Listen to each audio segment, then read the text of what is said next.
The galaxy was wide and full of many kinds of life. Civilizations rose and fell, but the Galactic Council had ruled for centuries. The council was made up of powerful species, each with great fleets and strong armies. Their word was law, and few dared to resist them. On most days, the great council chamber was filled with calm speeches and quiet deals. But this day was different. This day, a human ship entered council space.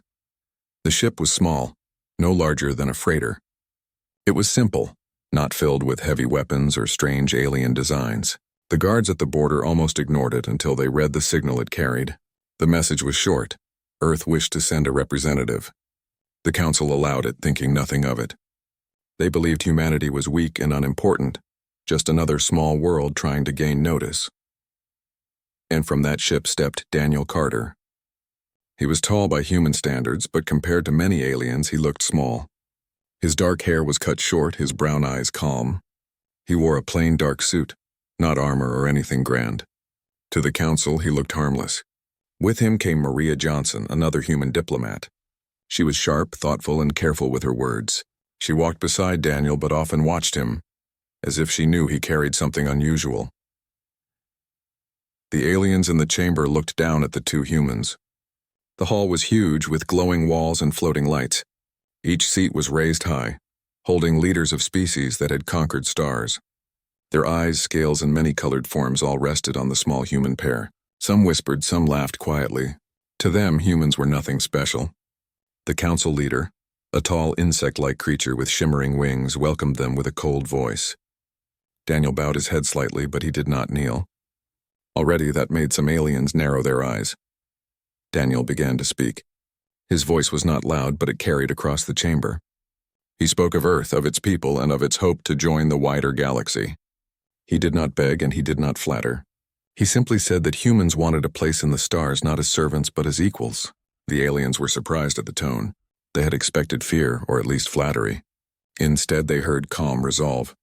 Maria stood nearby, taking notes and adding a few words when needed, but she let Daniel carry most of the weight. When he finished, silence filled the chamber. Then laughter broke out. A massive reptilian leader slammed its tail against the floor, mocking Daniel. "You humans are bold for such a weak species," the creature said. "You have no fleets, no armies, no great empire. Why should we take you seriously?" And Daniel looked at him without fear. "Because," he said simply, "we have something more important than fleets and armies. We have will." The laughter grew louder. Some aliens mocked him openly. Others ignored him, turning back to their private talks. To them, Daniel was nothing more than a curiosity. But Maria watched carefully. Not every alien laughed. A few sat still, studying Daniel with cautious eyes. They saw something the others did not. After the session ended, Daniel and Maria were given a small room in the council station. Maria closed the door and turned to him. "You knew they would mock us," she said. Daniel nodded. "Of course. But I wanted them to hear it anyway." And she frowned. "Do you think it made a difference?" He leaned back in his chair, his eyes thoughtful. "Not yet. But words have a way of sinking in, even when they are laughed at." And Maria studied him. She had worked with many diplomats before, but Daniel was different. He did not speak with fancy words or clever tricks. He spoke like a man who had lived through storms and refused to bow to them. She wondered if the council understood what kind of human they had allowed into their chamber. Later that night, the humans were invited to a reception hall. It was filled with food and music from many worlds. Alien leaders moved in groups, boasting of their power and wealth. Daniel and Maria walked quietly among them, attracting curious glances. A warrior from the Karath, a species known for its bloodlust, stepped in front of Daniel. The warrior was huge, with thick armor-like skin and burning yellow eyes.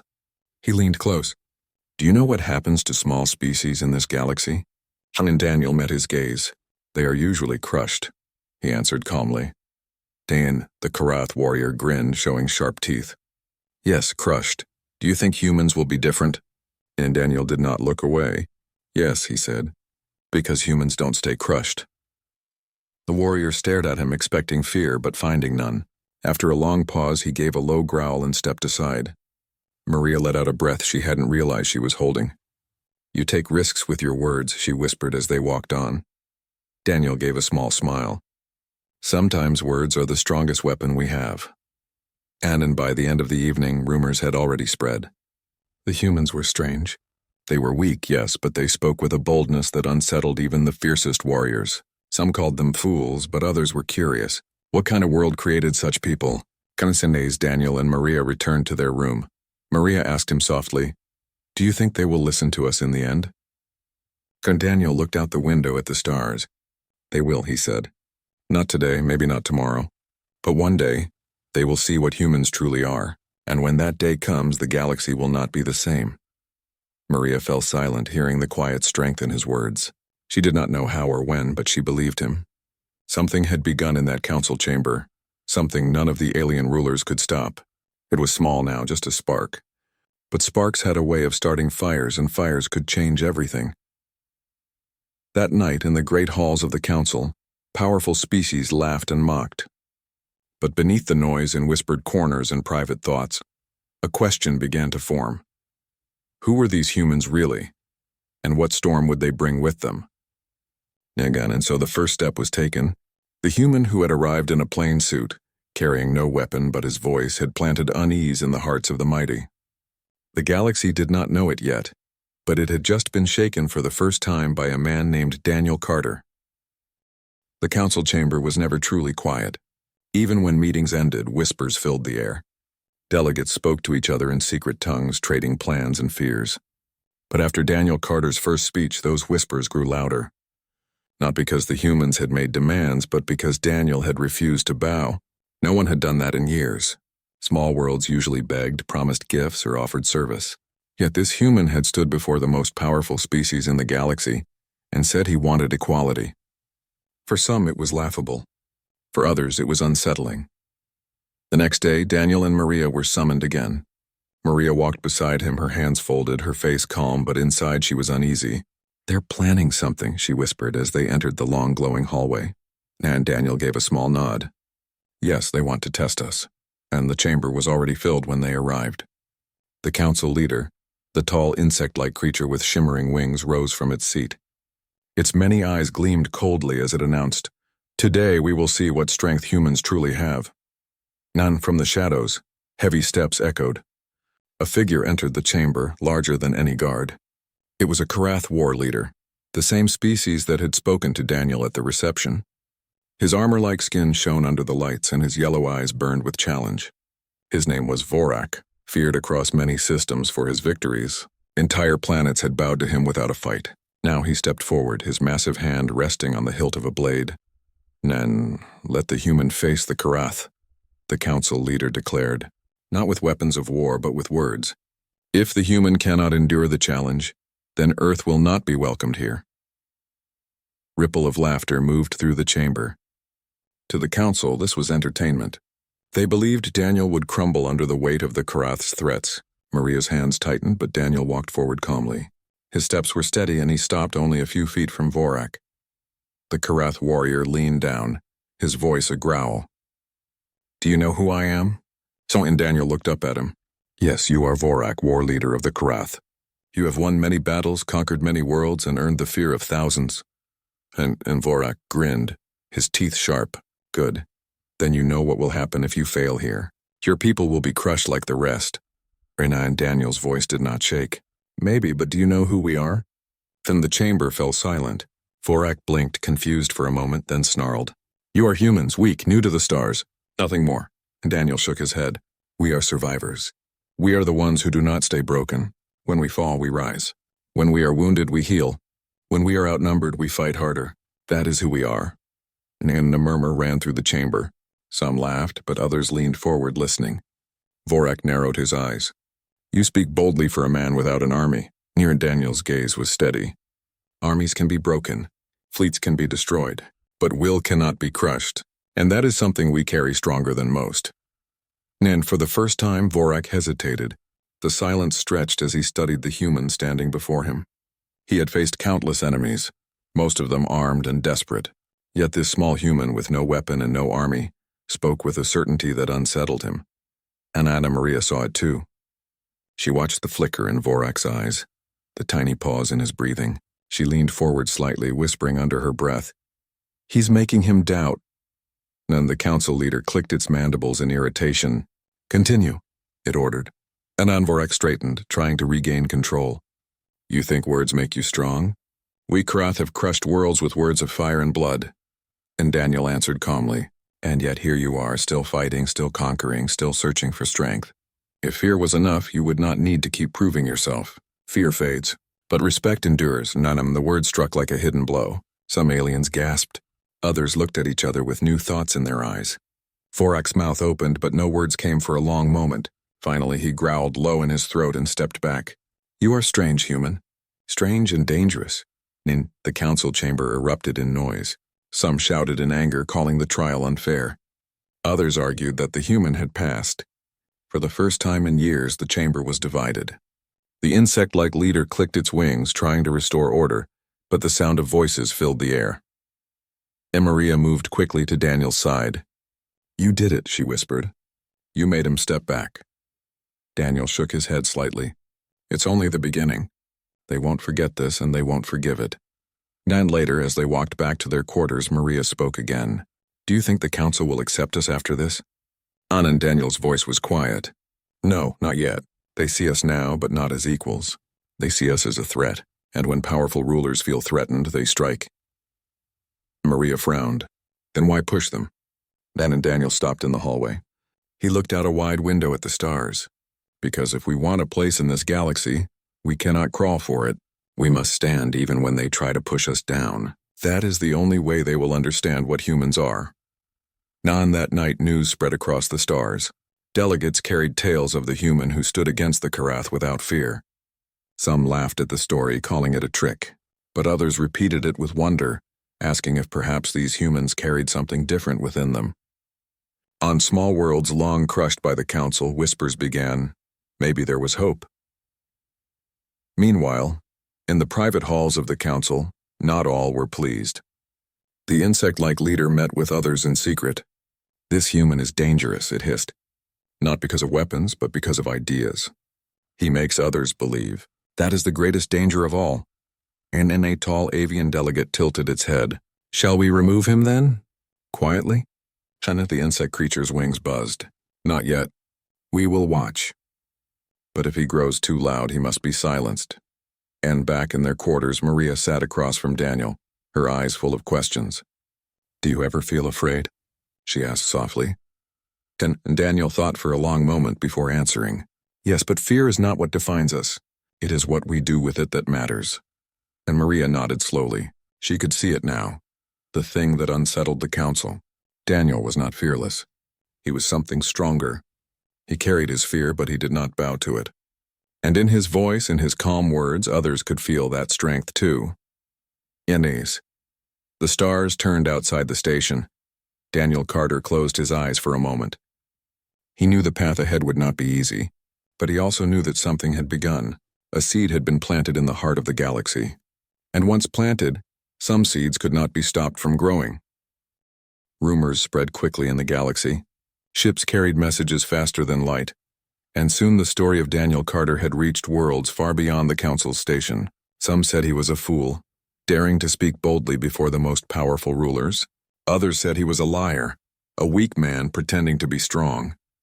But many whispered something different. They spoke of the way he had stood before the Karath war leader and not moved. They repeated his words about will, about never staying broken. On planets where people lived in fear, the story became a spark of hope. And in the council halls, that spark was noticed. Delegates argued quietly in corners. Some worried that humans might stir rebellion among the weaker species.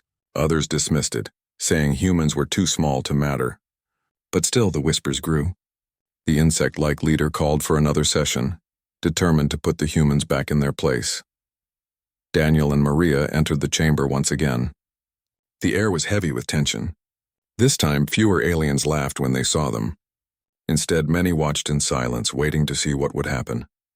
The leader clicked its wings and spoke. Human representative, you claim strength where none exists.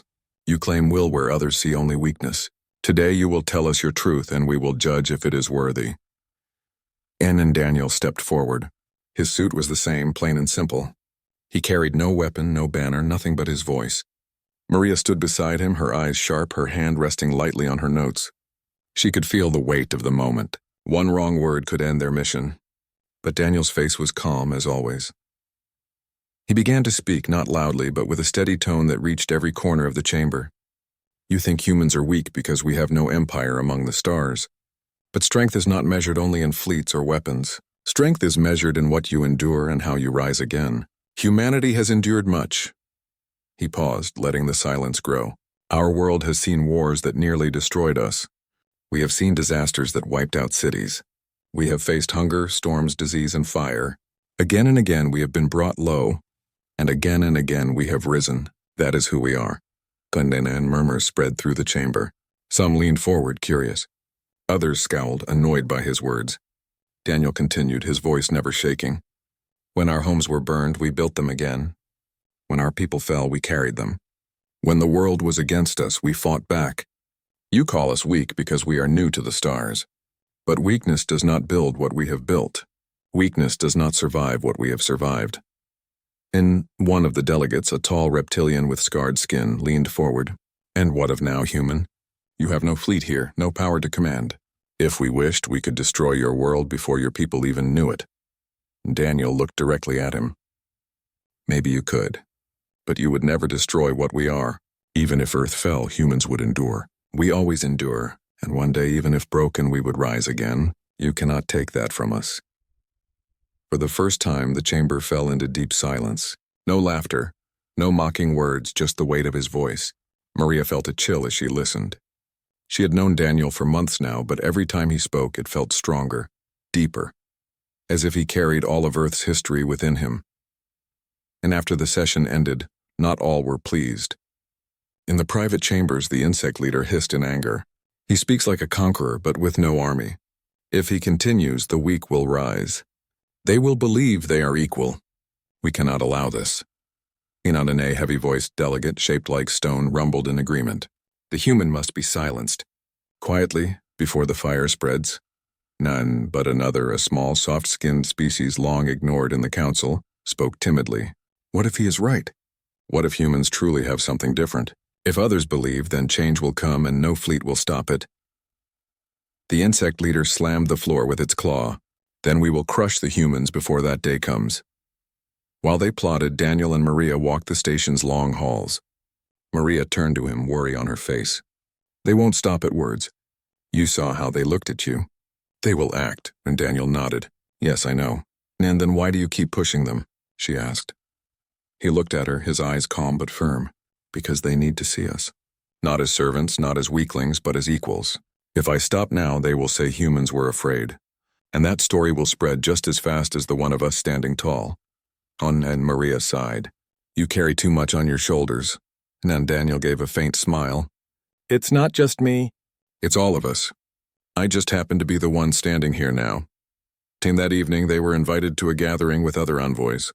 Smaller species, ones with little power in the council, approached them quietly.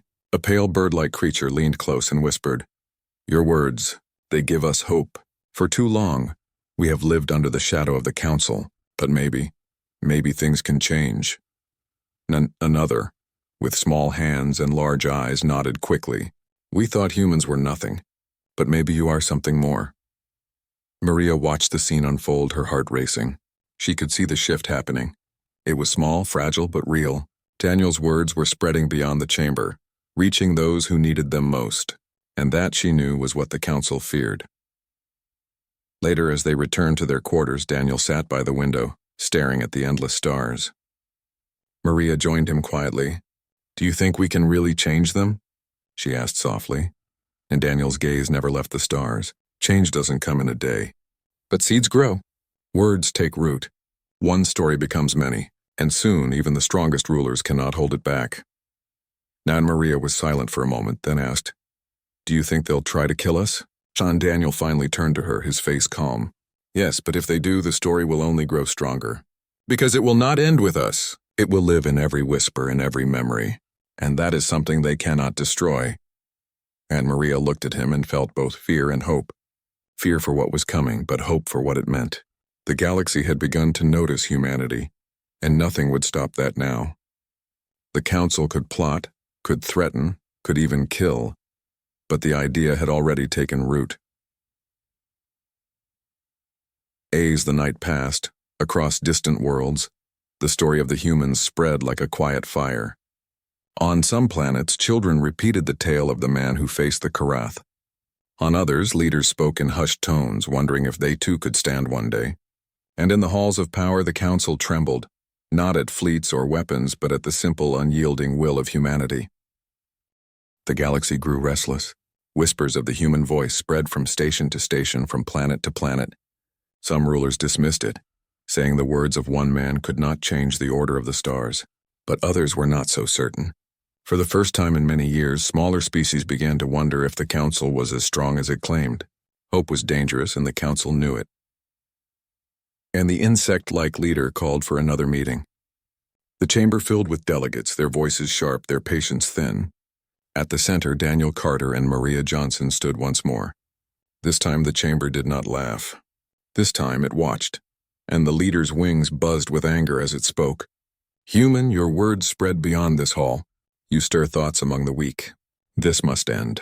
Today you will answer a simple command. Kneel before this council and show your loyalty. If you do, Earth may have a place here. If you refuse, Earth will suffer." The threat hung heavy in the air. Many aliens waited, eager to see the human bow. But Daniel did not move. His voice was calm, but his words were firm. "We did not come here to kneel. We came to stand." A rumble swept through the chamber. Some shouted in anger. Others whispered in awe. Maria's heart raced, but she kept her eyes on Daniel, steady and strong. The council leader slammed its claw against the floor. "You dare defy us? We could burn your world to ash before your people even knew we were coming." Daniel lifted his gaze toward the tall insect figure. "Perhaps you could, but you cannot burn what lives in us. Even if Earth fell, even if our cities turned to dust, humans would rise again. We always rise. You fear us because you know this is true." The chamber grew loud with voices, shouts, and cries. Delegates turned on each other, arguing. Some demanded the humans be removed at once. Others argued that killing them would only make the story stronger. The chamber shook with the noise of anger and fear. And in the chaos, Vorak of the Karath rose. His heavy form towered over the others. His voice boomed through the hall. "Enough, the human is right.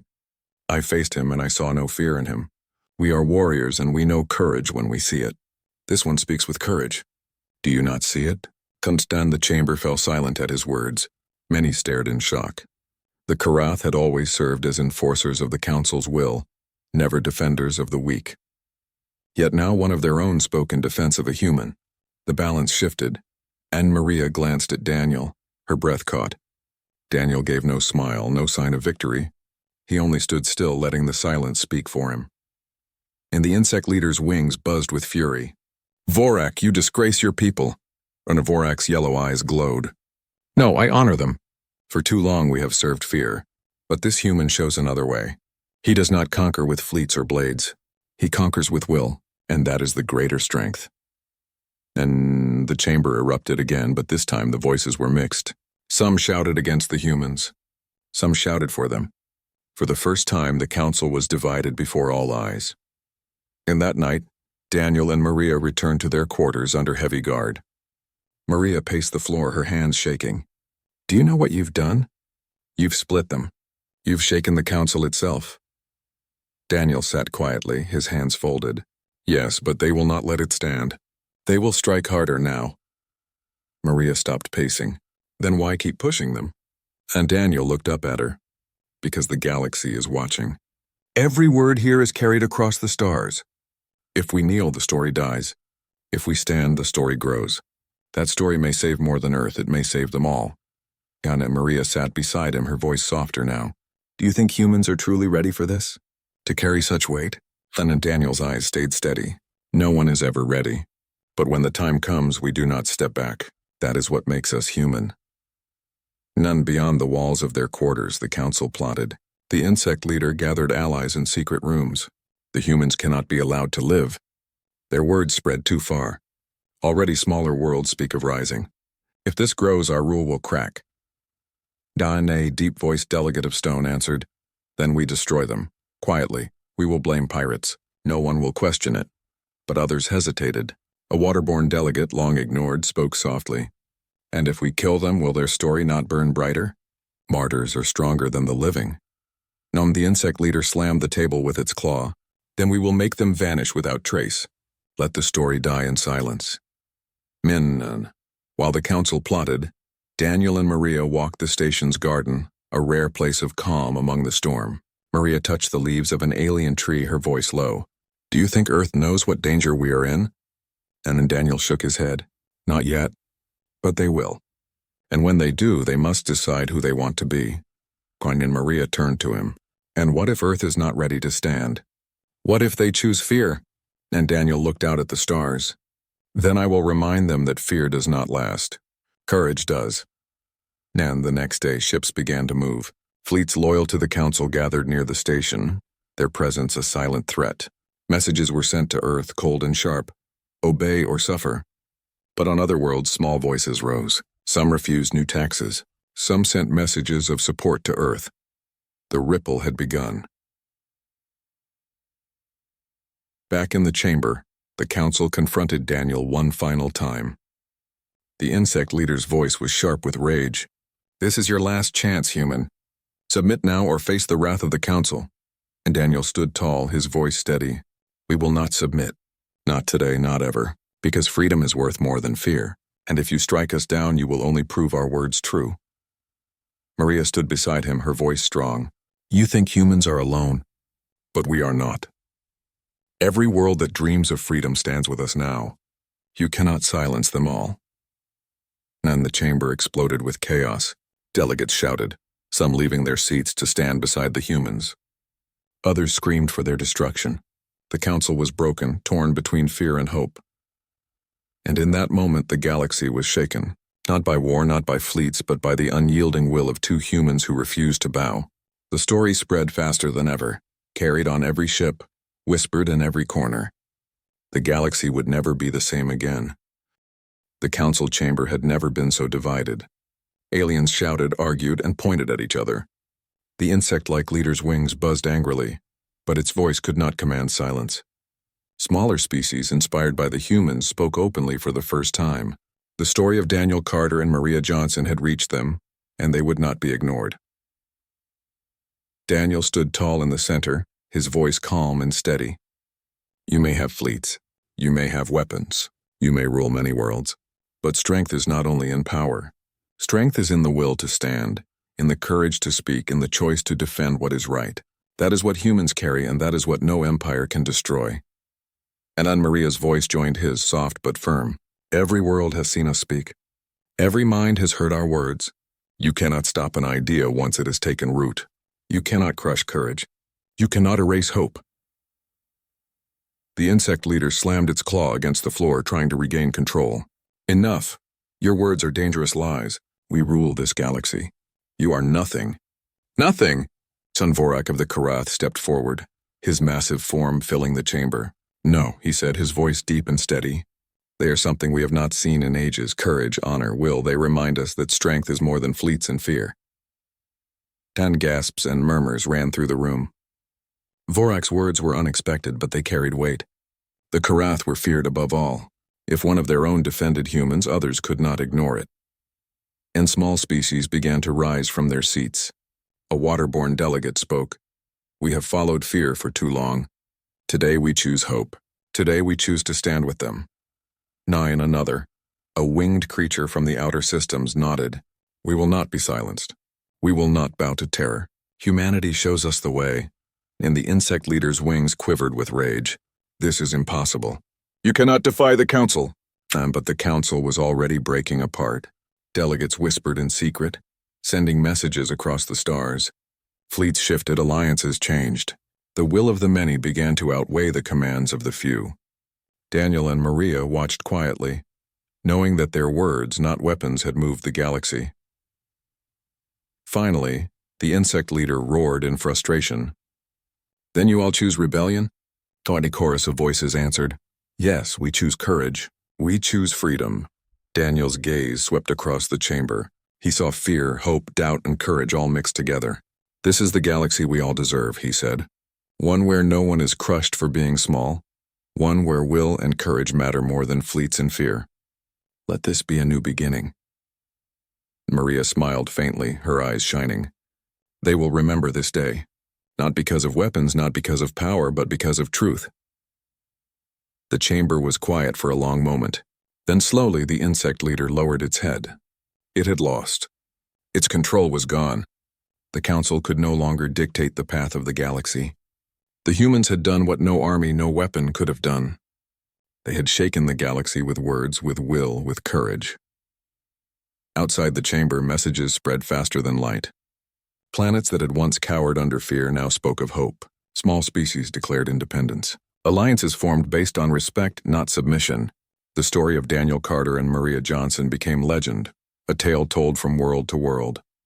Now on Earth, news of their mission reached the people. Humans listened, amazed and proud. They saw that their courage had changed not just a council, but the entire galaxy. Children repeated the story in schools. Leaders quoted it in speeches. The galaxy had witnessed the strength of humanity, and it would never forget. In the quiet of the council station, Daniel and Maria stood together, looking at the stars. Daniel spoke softly. "It is done. The galaxy knows who we are now." And Maria nodded. "And they will not forget it. We have planted a seed and it will grow." And Daniel's eyes shone with a quiet determination. "Yes, and from this day forward, humanity will be remembered not for weakness, but for courage, for will, for the fire that refuses to die." Maria smiled. "The galaxy has changed, and it started with us." For the first time, the humans felt the weight of what they had done. They had faced the most powerful species in the galaxy and refused to bow. They had spoken truth to rulers who thought themselves untouchable. And in doing so, they had shown that humanity was not a small, weak species. Humanity was strong, resilient, and unyielding. The galaxy, shaken and awakened, would never see humans the same way again. They had been tested and they had prevailed. Not with weapons, not with armies, but with courage, will, and the truth that humans carried within them. And that truth would echo across the stars for generations to come.